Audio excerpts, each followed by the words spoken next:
Petugas Satsamapta Polres Oganilir menyisir rumah yang tidak layak huni saat mengunjuk ratusan paket sembako kepada pemiliknya di bulan suci Ramadan 1447 Hijriah.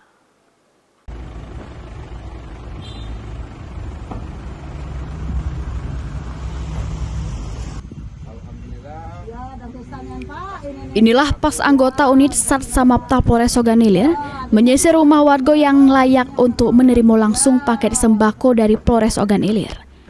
Tiap rumah yang ditemui polisi dinjok paket sembako yang sudah disiapkan.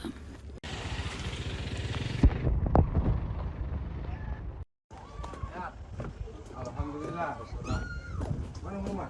Itu, rumah bro. Hal ini dilakukan polisi untuk menunjuk paket sembako pada warga yang tepat sasaran, yang benar-benar membutuhkan.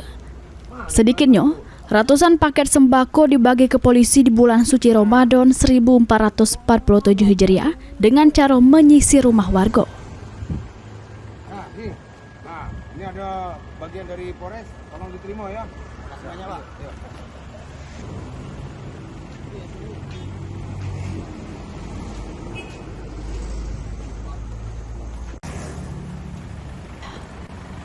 Kedepan, kegiatan ini diharapkan bisa terus dilakukan Polres Oganilir bagi masyarakat yang tidak mampu. Satsamapta Polres Oganilir, Polda Sumatera Selatan. Saat ini kami berada di seputaran pemukiman masyarakat membagikan bantuan sembako dari Polres Oganilir kepada masyarakat yang betul-betul sangat membutuhkan. Jadi tim patroli perintis presisi telah melaksanakan kegiatan pembagian bantuan sembako kepada masyarakat yang membutuhkan. Ahmad Romawi, PAL TV.